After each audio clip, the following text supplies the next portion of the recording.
I'm a normal South African with the normal struggles, but more struggles than a normal South African.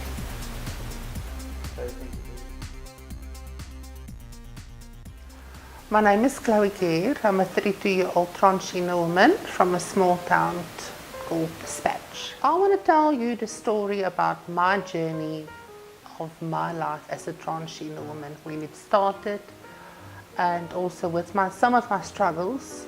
I'm going to tell you a little bit more about what my vision and mission is for my life as a transgender woman, but also for all the other South Africans. We were a family of four, my mother, father and my sister, so we were two siblings, two children. We were a happy family. We were a normal South African family with a grandmother, grandfather, so we were a basic, normal, happy family. The thing is from a young age, I think I was 5 when I started to realize that I was different. Because I had a sister, it was actually more easier for me to come out to her, not to know the term transgender or to know the term gay or something like that, but to be myself, to play with a Barbie doll, to play with a towel, because we played and we played with long hair, so I used a towel, and then I had like blue hair or pink hair, but it was a towel for long hair. So my family, happy family. We were the normal South African family, mother, father. But yes, you need to pretend. I had to pretend to be somebody that they wanted me to be. At that time, I thought I was gay, because that was the only term that I noticed, because there was this boy in my primary school, and he was the only person that I felt comfortable with to tell him that I felt different. And he's the only one that accepted me for me. Yes, it was strange for him also to notice, or for me to tell him that I feel like a girl, because that's weird for him as well, because we only knew about the word gay. Yeah, it was not nice, because the kids are nasty. They notice that you're different. They notice that you hang out with the gay boy, so then it means you're also gay. That eventually made you open to be bullied. And I'm a very proud person, so when people told my mother that people are calling your child Morphe and all that, and then she asked me, and I denied it, because I'm the proud person. I know what she wants from me, and I know what she wanted her child to represent. And so out of proudness, I had to put this mask or curtains in front of me to protect my inner self. But they did love me, and they still do love me. In the time now, in 2018, nobody calls me that names anymore. I think a lot of people don't even know that I'm transgender. I pass as a straight woman according to the Society of Dispatch, or I think even some people, when we went to conferences with gender dynamics and all that, people didn't know that I was transgender. But at a young age, when I was called that names, and even in high school, when I was called that names, there was worse names even that I was called. But I don't think it's fair. I think what my belief is still, people need to be educated. And I still believe schools, that's one of my missions. I want to interact with all the schools and educate them about not only gay, because I'm not a gay person, I'm a transgender female, but to explain to them, me as a transgender person, how do you identify a transgender person and how do you need to address or refer to them as? Because there's certain things that a person can do and interact with people like that just to make them a little bit more comfortable. And even if you don't approve it yourself, it's just that the nicer part of it, just to be nice to them. I mean, they have a lot of struggles. I had a lot of struggles. And each person has their different struggles, what they have in their life, but just be okay with them. Just be normal. We are normal people. We are not weird. We're not a species. We're not an alien. I'm a normal human being with normal human blood, with feelings that you also from the experience at a young age, obviously in primary school, with the name calling and the hatred I had for certain people in my school. And that didn't make it easier. It actually became worse when I went to a technical high school for boys. So that made it very much worse, because now I was forced to be with all these boys and I knew that I was different. So life was difficult. I didn't even concentrate on my school. I think that I didn't make a trick. I do have a trick. But it's just that I think I would have done better if my life was easier. I sometimes, and I know it's wrong, but I sometimes ask God, why did He do that to me? Why?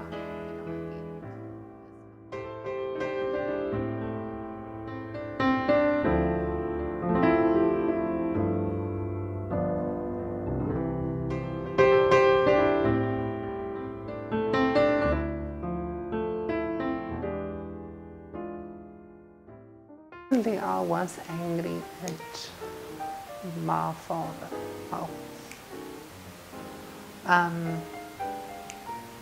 We didn't have a perfect relationship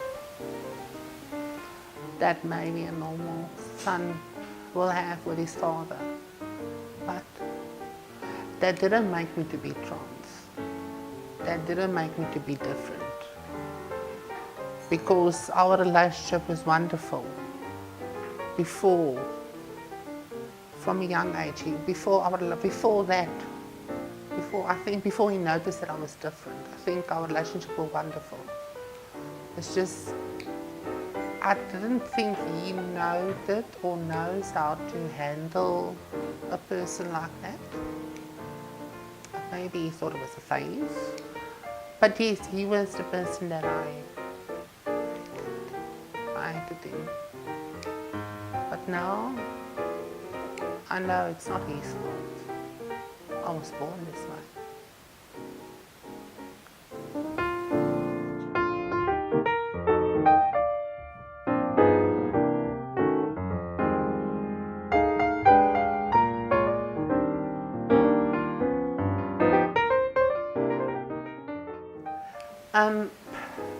To be honest with you, I think when I was in standard 8, that was my last time when I had the feeling or even the want to end my life.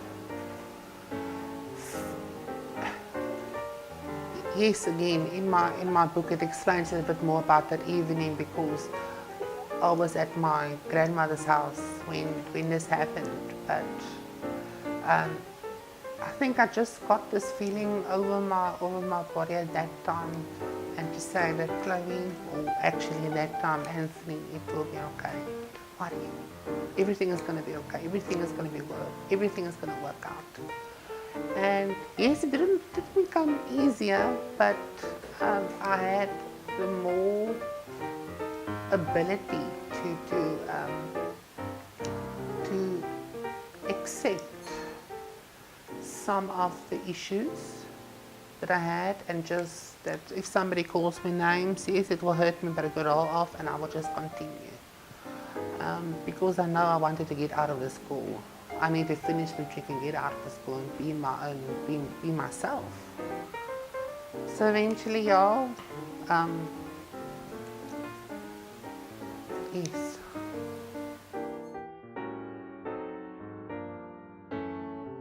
Chloe is a fighter. Chloe is an independent woman. She is a businesswoman. She's a motivational speaker. She thinks about fairness, unity, fair opportunities. And I think Chloe thinks myself. I think I will be the next president if I can be. Because I'm a strong person. Now that I'm Chloe from 2007. My name wasn't changed in 2007, but I got the name in 2007. From that time, I'm the strong, independent woman. Don't think less about myself. I think that the old person is still inside of my body, the personality. I'm still the same person, but the name changed, the appearance changed, and I think I got stronger. I think I know that I'm different. I know that I'm stronger because I can take on anything, and I did. I don't take any issues from anybody.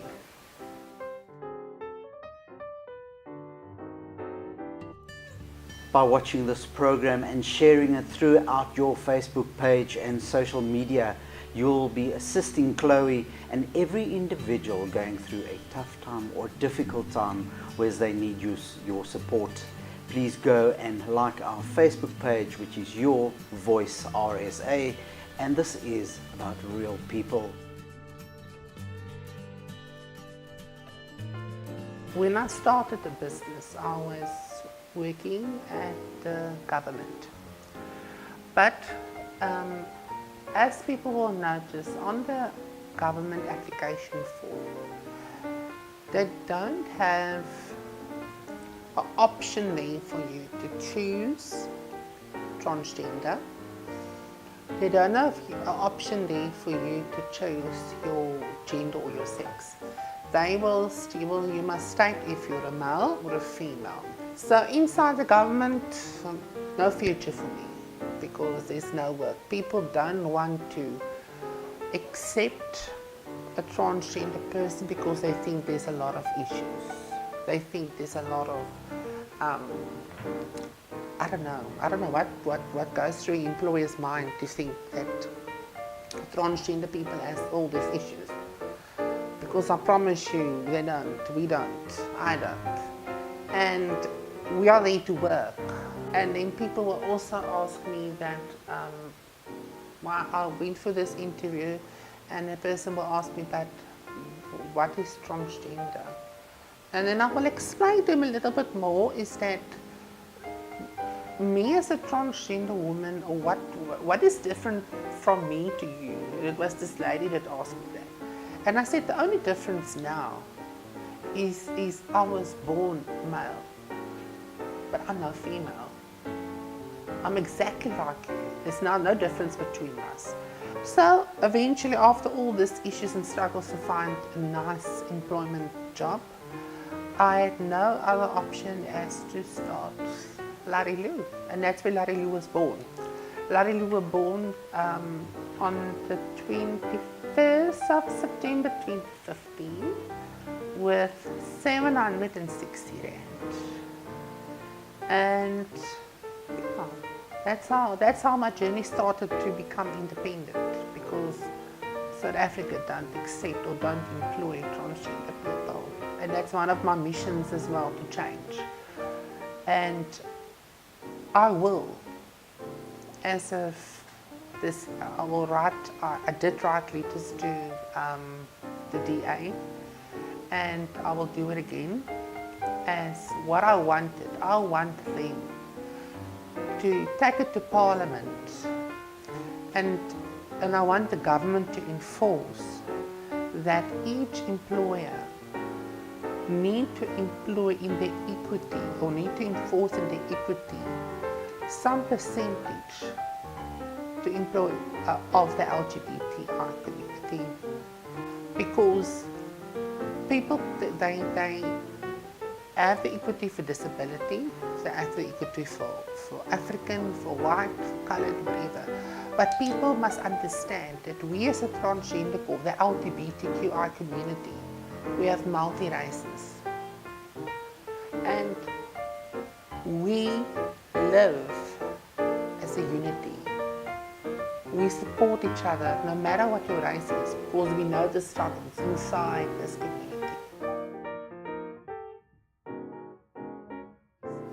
Like I actually wanted, what I want to do is, I'm open to open my life as Chloe, my everyday life, to show South Africa, but even the world, to show them how a normal individual, normal average earning South African transgender woman wakes up every morning to their struggles, how to prepare to go to work, what you need to do to prepare yourself.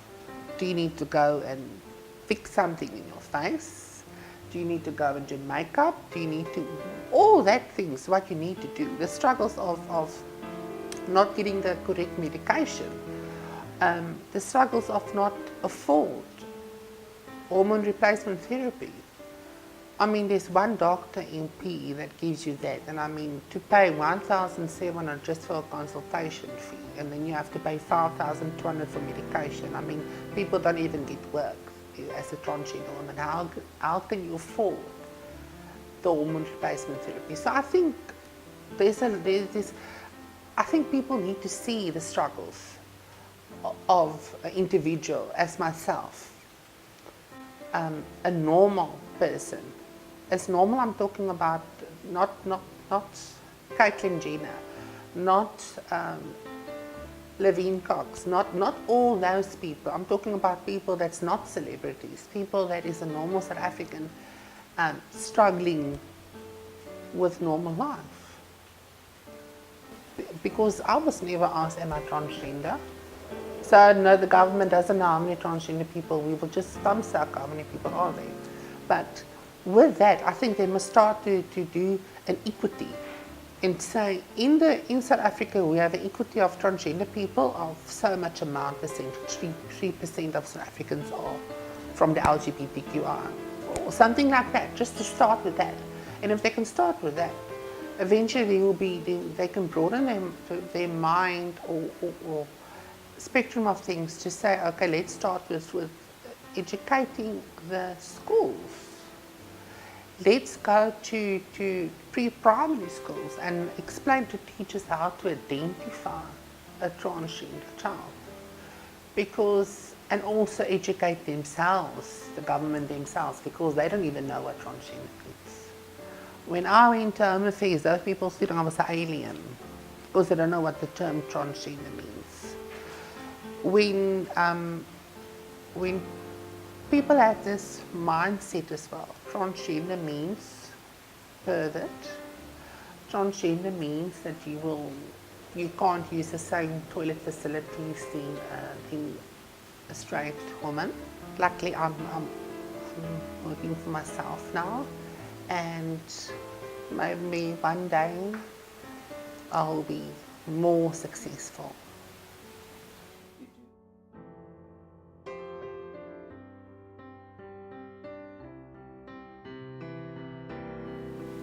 I created a Dispatch Festival last year, but the reason for that was to interact with the whole community of Dispatch. And with that, there was the Miss and Mr. Dispatch Festival as well. First of all, I want to reach out to all the schools. I want to make sure when they have a 10-year reunion, they will invite the transgender person that went to their school, because I also am the founder of the first Miss Trans South Africa. It's only for transgender women, it's not for drag queens, it's not for gays, not for lesbians, it's only for transgender females. Because that competition was created to dignify the beauty within a transgender woman. I'm a very humble person, very loving full, and I want the South Africa to know that we are not different. We are not freaks. We are normal, loving people. I was nominated by a close friend of mine, Liesel, that nominated and wrote a story about me to the encyclopedia. And they actually approved the story, so I will be published in the encyclopedia volume 3 of the history of the LGBTQI in 2019, just to show South Africa as well that I know that I'm doing changes and I know I'm doing wonderful things, and I want everybody to, and all the transgender people out there, just to know that I am there and I'm going to make a change, and I will make our voice heard. So that's what I wanted to do. I have a group called Transgender Journey of Chloe Gair. That's my journey, transitioning page. And so you can follow me straight on Chloe Gair on Facebook profile, or rather join the group, and you'll be automatically updated with any news that I have about my future, and also if you have questions to ask me as well. Try to walk for one day in my shoes and see how far they can get. I want a person to see that before you judge any other person from the LGBTQI community. I'm a normal South African with a normal struggles, but more struggles than a normal South African.